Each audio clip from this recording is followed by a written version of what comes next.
Madame la Présidente, Mesdames et Messieurs les membres du Conseil, je voudrais d'abord commencer par vous remercier pour l'opportunité que vous me donnez de partager avec vous les observations du gouvernement du Mali sur les rapports d'étape du secrétaire général dans le cadre du retrait de la MINUSMA. Je tiens à remercier M. Agassé Mouane, chef de la MINUSMA, pour la présentation de ce rapport. Le gouvernement du Mali se réjouit que le Conseil de sécurité ait accédé à sa demande formulée en juin dernier et depuis, il travaille en étroite coopération avec la MINUSMA pour un retrait ordonné, sécurisé et ordonné conformément au délai du 31 décembre 2023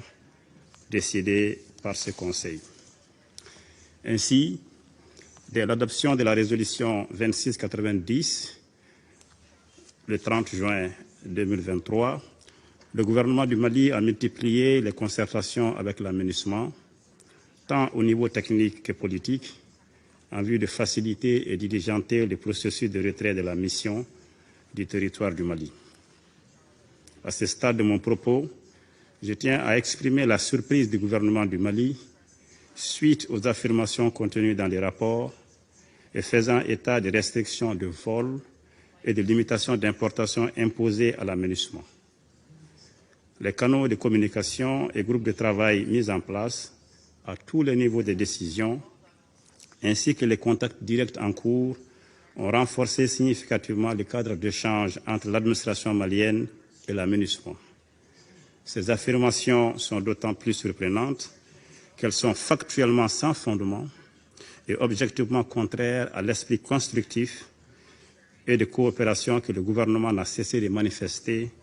à l'égard de la MINUSMA et des missions dépêchées depuis le siège à New York. Les visites des secrétaires généraux adjoints, Atul Kare, Jean-Pierre Lacroix et Jules Michaud, qu'il faut saluer, en sont une parfaite illustration. S'agissant de nos attentes, l'occasion m'est ainsi offerte de rappeler que le gouvernement du Mali espère recevoir bientôt des informations détaillées concernant l'effectif de la MINUSMA ainsi que le plan prévisionnel de fermeture graduelle des différents services de la MINUSMA. Dans la même dynamique, je souligne que, contrairement à certains passages du rapport d'étape, le gouvernement du Mali a évalué avec beaucoup de sérénité le retrait de la MINUSMA et élaboré des mesures nécessaires pour faire face à tout éventuel vide sécuritaire qui y sera lié. En effet, je tiens à rappeler qu'une analyse objective des conséquences de ce retrait a précédé la décision mûrement réfléchie du Mali de demander le retrait de la MINUSMA et les dispositions prises en amont se poursuivent et ont, entre autres, montré que les forces armées et de sécurité maliennes sont prêtes à faire face à toutes les situations, y compris la remise anticipée des camps, comme ce fut le cas le 13 août dernier à Ber. Par ailleurs,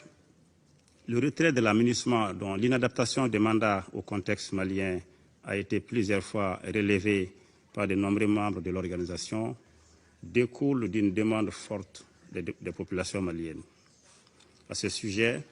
le gouvernement se félicite de l'exécution de la première phase du retrait de la MINUSMA, au cours de laquelle 4 camps ont été rétrocédés. Si les transferts des camps à Ogosagou, Gundam et Menaka ont été pacifiques, le gouvernement déplore les incidents qui ont émaillé celui de Ber, au cours desquels des groupes armés terroristes ont engagé des actions hostiles pour empêcher l'occupation du camp par les forces de défense et de sécurité du Mali. Cet incident, qui a causé 6 morts dans nos rangs, pour lesquels le gouvernement du Mali présente ses condoléances de la nation, et au moins 72 combattants terroristes ont été neutralisés, montre une fois de plus la détermination des forces armées et de sécurité maliennes à assurer leur mission régalienne de défense du territoire national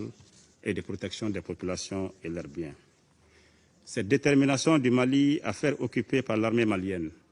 tous les camps qui seront libérés par la MINUSMA ne constitue évidemment pas un acte de belligérance ou de rupture du processus de paix. Au contraire, elle s'inscrit dans les processus réguliers de rétrocession des emprises de la mission dans le respect du cadre juridique en vigueur, notamment l'accord d'Alger ainsi que toutes les résolutions du Conseil de sécurité qui reconnaissent la souveraineté, l'unité et l'intégrité territoriale du Mali. Il est important de noter que nos forces de défense et de sécurité du Mali ont été attaquées par des groupes armés terroristes, qu'elles n'ont violé ni l'accord, encore moins le cessez-le-feu, et n'ont pas l'intention de le faire. Cependant, si nos forces sont attaquées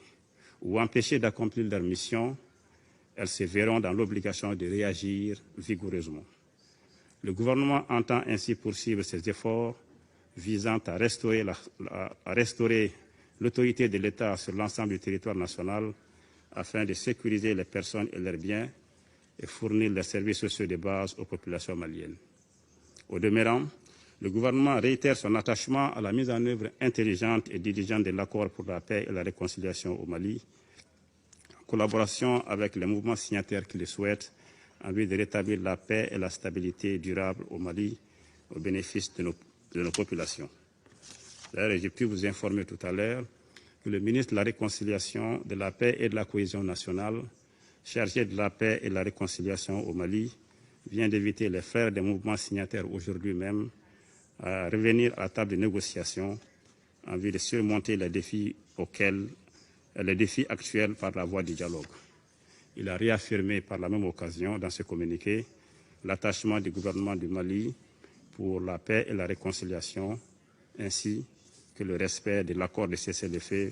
du 23 mai 2014. Donc, je puis vous assurer cependant que nous dénonçons les collisions constatées récemment entre les groupes armés et les organisations terroristes et rappelons que les nombreuses résolutions du Conseil de sécurité exigeaient, je cite, que tous les groupes armés renoncent à la violence et rompent avec les organisations terroristes et la criminalité transnationale organisée. Par ailleurs, le gouvernement attache une priorité de rang élevé au traitement des aspects environnementaux du retrait de l'aménagement et encourage la mission à poursuivre, voire à renforcer les mesures pour veiller à réduire l'empreinte environnementale de la mission, notamment à travers des visites conjointes d'inspection environnementale liées à la dépollution. À cet égard, je souhaite notamment que les conteneurs de sable contaminés laissés à Berre soient évacués en lieu sûr et bien traités, conformément aux normes des Nations Unies et à la législation nationale en la matière. Ainsi, face aux inquiétudes évoquées concernant la surveillance et l'établissement des rapports sur les droits de l'homme au Mali, je rappelle que le retrait de l'aménagement ne saurait en rien entamer la détermination et l'engagement des autorités maliennes en matière de respect et de protection des droits de l'homme, qui constituent un précieux héritage de notre glorieuse histoire et une valeur cardinale de notre société. La deuxième phase du retrait de l'aménagement, des emprises de l'aménagement à l'État malien, qui commence dès le 1er septembre 2023, doit s'exécuter suivant le chronogramme convenu. Autant nous sommes ouverts au dialogue pour régler pacifiquement les questions ponctuelles qui peuvent se poser, autant nous tenons au respect strict des délais convenus pour le transfert des camps de Tessalit, d'Aguelok et de Kidal à l'État du Mali. Je tiens à rappeler que le gouvernement du Mali n'envisage pas de prorogation du délai de départ de l'aménagement au-delà de la date du 31 décembre 2023 fixée par la résolution 2690. Madame la Présidente, Mesdames et Messieurs les membres du Conseil, le retrait de l'aménagement ne signifie pas la fin de la coopération entre la République du Mali et l'Organisation des Nations Unies. Le Mali demeure un membre à part entière des Nations Unies et, à ce titre, le gouvernement entend poursuivre sa coopération avec les programmes, les fonds et les agences du système des Nations Unies déjà présentes au Mali, y compris en continuant d'assurer leur sécurité et qui accomplissent par ailleurs un travail remarquable sur le terrain. Sur le rôle futur des Nations Unies dans le processus de paix au Mali, et conformément à la vision de son Excellence le colonel Assimi Goïta, président de la transition chef de l'État, qui entend renforcer l'appropriation nationale de ce processus, le gouvernement du Mali souhaite donner la priorité au dialogue intermalien, permettant à notre peuple de trouver en son sein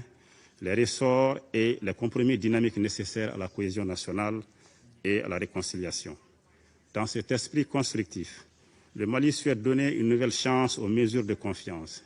Et à cet égard, je réitère la requête du gouvernement du Mali de lever le régime des sanctions conformément à la lettre en date du 15 août 2023 adressée au président du Conseil de sécurité. Après plus de 10 ans de crise, aux conséquences particulièrement désastreuses pour nos populations, le peuple malien veut en finir avec ce conflit. C'est la raison pour laquelle il exige du gouvernement de privilégier des solutions endogènes durables. Il se montre sceptique quant aux préconisations extérieures qui, parfois en toute bonne foi et d'autres fois avec des agendas divers, ont maintenu et entretenu la crise au lieu de la régler durablement. Avant de conclure, je vous renouvelle l'engagement du gouvernement du Mali déjà exprimé à l'occasion des visites au Mali des responsables du secrétariat des Nations Unies en vue de mener à bien la phase de liquidation que nous souhaitons réduite au minimum. Au moment où l'aménagement se retire du Mali, il me plaît de saluer les efforts, parfois les sacrifices consentis par les personnels des Nations Unies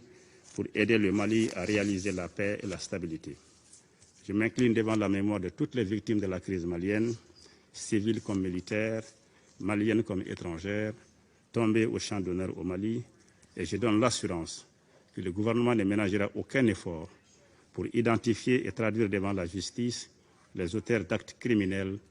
contre nos populations civiles, nos forces et le personnel des Nations Unies.